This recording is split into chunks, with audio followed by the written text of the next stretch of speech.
Goeiedag almal, dit is baie lekker vir my om weer met julle te kan mag tyd spandeer. Ek gaan vanoggend so 'n bietjie fokus op die kleiner ouetjies, so ek gaan bietjie met die laerskool en die voorskoolse ouetjies gesels, maar asseblief enige iemand is welkom om te luister en saam te gesels. Ons gaan natuurlik die bekende storie van Daniël vandag bietjie meer oor gesels.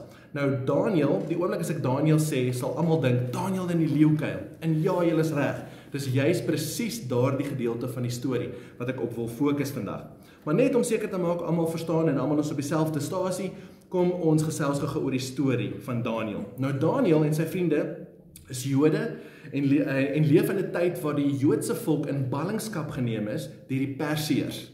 Nou die Persiërs, wanneer hulle 'n volk in ballingskap geneem het, dit beteken skielik heers die wette en die reëls en regulasies van daardie volk heers nou oor die land wat hulle in ballingskap geneem het. So Daniël hulle moes nou ag gee aan die reëls en die regulasies en die wette van die Persiërs. Maar Daniël is 'n Jood en natuurlik is hy lief vir God. En in daardie tyd het die ander volke die God wat die Jode aanbid het, die God van Israel genoem. Omdat God lief was vir die volk Israel en juist Israel in die tyd van Moses uit ballingskap ook uitgered het en nou is hierdie volk weer in ballingskap geneem.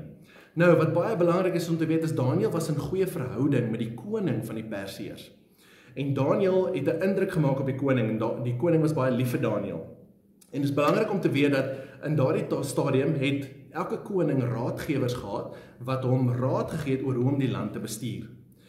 Nou op hierdie stadium in die storie sien ons dat die raadgewers vir die koning raad gee deur te sê, verklaar 'n gebod uit dat vir die volgende 30 dae niemand in die volk enige God mag aanbid nie. En dis natuurlik teen Daniël se hart, want Daniël was lief vir God en hy het net gesê hy gaan aanhou om sy God te aanbid. En die wet het gesê dat wanneer iemand hierdie wet sou oortree, dat hierdie mense dan in 'n leeukuil sou gegooi word, wat natuurlik 'n doodsvonnis was. En so gebeur dit toe dat die 30 dae begin het en Daniël het besluit hy gaan aanhou om die Here te aanbid en so word hy raak gesien en hy moet voor die koning verskyn.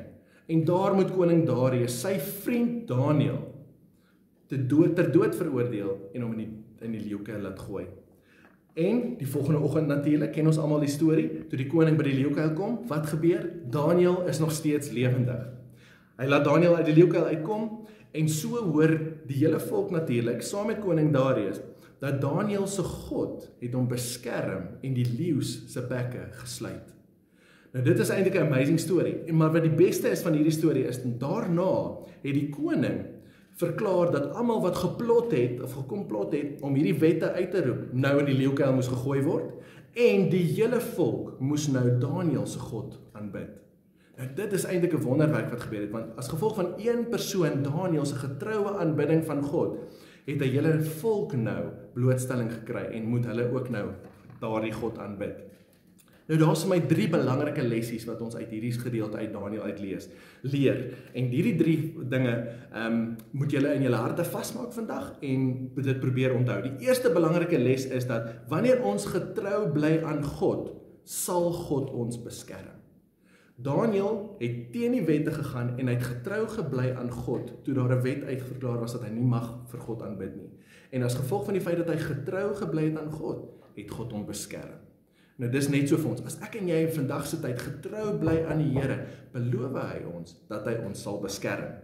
Die tweede les wat ons hier uit leer is, dit vat baie moed en 'n mens moet braaf wees om getrou te bly aan die Here in moeilike omstandighede. Nou vandag is ons ook in moeilike omstandighede.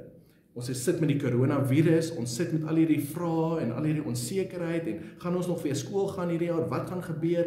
Ons is onseker, ons voel onveilig met die virus wat rondom is. Dis moeilike omstandighede. Maar soos wat ons by Daniël leer, wanneer ons getrou bly aan God, dan sal God ons beskerm. So kom ek en jy wees braaf saam met Daniël in hierdie moeilike tye en ons bly getrou aan God. Mens moet nogal braaf wees om dit te kan doen, maar ek weet julle kan almal saam ons braaf wees. En dan die derde lesie wat ons hier uit leer is, wanneer ons getrou bly aan God in moeilike omstandighede, kan God daai omstandighede gebruik om duisende mense tot inkeer na God te bring. Want dis presies wat ons hier sien gebeur. As gevolg van een man, Daniël se getroue aanbidding van God, En die wonderwerk wat God in die leeukuil doen, kom 'n hele volk tot inkeer en 'n hele volk moet nou vir God aanbid. Wat 'n wonderlike manier. So, as ek en jy in moeilike omstandighede soos vandag, getrou bly aan God, God bly aanbid, nie afwyk van God se wil nie, en God ons beskerm, sal ons voorbeeld vir ander mense ook na die Here toe trek, en wil hulle ook die Here aanbid. Is dit nie 'n wonderlike gedagte nie, julle? Nou, om dit te bevestig, het ek 3 voorbeelde weer gebring, om julle prakties te laat onthou van God se beskerming. Nou die eerste ding wat ek gebring het is natuurlik jou sonblok. Nou sonblok, hierdie is 'n SPF 30 faktor, beteken ek kan beskerm word wanneer ek buite in die son is, en dan gaan ek gou aan my smeer, dan gaan julle sien, wanneer ek nou weer in die son kom, gaan die son my nie kan brand hier nie, en is ek beskerm teen die slegte UV-strale wat die son uitstuur. Nou belangrik net om hier te noem is, dat ons hoef nie bang te wees vir die son nie. Son is eintlik goed vir ons. Son gee vir ons vitamine D, son laat groei gebeur, en son gee ons sommer net weer 'n hoop vir die dag van môre. So daar's baie voordele aan die son, maar die son het ook slegte UV-strale, en daarvoor moet ons beskerming gebruik. So nou gebruik ons beskerming teen die UV-strale van die son. Tweede voorbeeld wat ek gebring het vandag, is natuurlik 'n sambreel. Nou, hoekom op die aarde sal ons 'n sambreel gebruik? Ons gebruik natuurlik 'n sambreel om ons te beskerm, om nie nat te reën wanneer dit reën buite nie. Om te keer dat ons nie sopnat word nie. Nou, dit is ongelukkig so, dat reën gaan altyd gebeur, daar gaan altyd reën wees.